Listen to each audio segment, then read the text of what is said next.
My dear friend, the second day of our Lenten pilgrimage, we are going to evaluate the impact of a negative habit. Habits can make us, and habits can break us. My dear friend, a great philosopher said, the longest journey is not from America to Africa or from Mississippi to northern Somalia. But the longest journey of a human being is from the self to the self. I know many people don't like talking about themselves or even experiencing and encountering their inner selves. But this day, day two of our Lenten pilgrimage, is calling us to look deep into ourselves and focus on our habits, our actions that sometimes make us unhappy and sometimes they do not rhyme with what we want our life to be. To begin with, I would like you, as my dear friend, to choose a habit that has been troubling you for some years or for some months. You have tried to overcome it, but you have been unable to overcome. Maybe you've never tried to overcome, but it's a habit that you know you have, and it's not good. It's not pleasant to you. It's not even pleasant to the society where you live or the family. I know sometimes maybe this habit, you don't know where you picked it from, but it is there in you. Pick one or two or three. Maybe it troubles you. My dear friend, you can pretend and think that all is okay, but I know every person has a habit that he can or she can overcome over these 40 days of our pilgrimage. What will be the need of our long journey if we don't attain the wellness that we want to attain? And to attain that wellness, there are a few black spots that we have to encounter, my dear friend. What I'm calling for is we need to face our shadows. Shadows are things that are following us all through. No matter how much we try to go on and walk in this Christian journey, you find a shadow following you. Those are some of the habits that we have to shed off if we are to attain the freedom that is attained by a Christian growth. My dear friend, think about this issue or these issues that you know are not good. Sometimes you know that you have hurt others because of this habit. You know that this habit is not taking you to a good destination. Maybe you have had some troubles with your people in the family or the place you are staying, or maybe that you know where this habit is taking you is not a good place, maybe economically or physically, or maybe sometimes psychologically. And you are still doing the same thing, and you know it is bad, and you know that it is not taking you to the good destiny. Maybe you have a wish.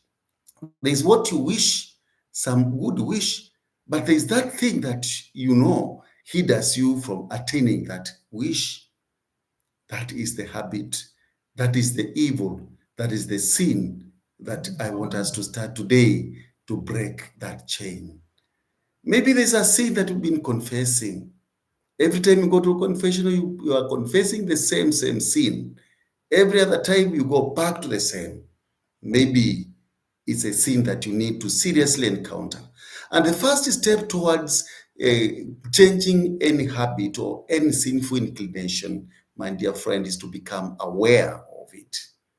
You know, psychologists say that these habits and evil things that we do, they provoke a hormone that we call dopamine. Because there's some excitement, there's some good thing about doing it. You get excitement, you feel happy. If it's drinking, you feel happy after taking one or two. If it's maybe a certain sinful action, back to the same thing, my dear friend. Today, as we start our journey, I would like these people don't like to encounter themselves. Many people don't want to be aware of their evil inclinations. Once you are aware about anything, you face it and look at it, then that pleasure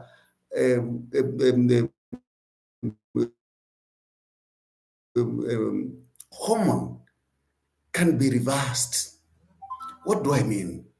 What the psychologists say, that when the dopamine is provoked, it affects or it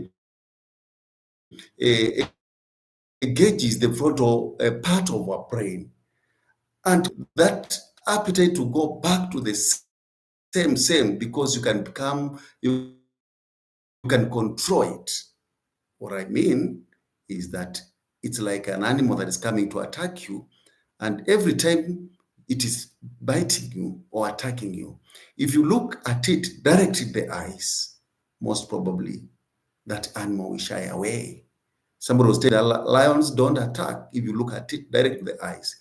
But the moment you shift your eye from the direct contact with the lion, it will directly attack. So what I mean is that if we want to change, we have to face our habit, our evil inclination. You have to look at it direct. It is not easy, my dear friend, but it is a requirement for any spiritual, psychological, or social growth. We must face our shadows, our evils, our habit. Now today, name one, name two, name three that you want to change from. What I mean, as we walk through these 40 days, what we are going to provide for you is the way how to change. Don't be afraid. Take courage. Face it. Look at it direct. Say, I have this problem. Maybe it's alcoholism. Maybe it's smoking. Maybe it's sexual inclination. Maybe it's procrastination. Maybe it is being lazy. Face that shadow and let us walk through this journey of Lent. My dear friend, don't be afraid. Thank you.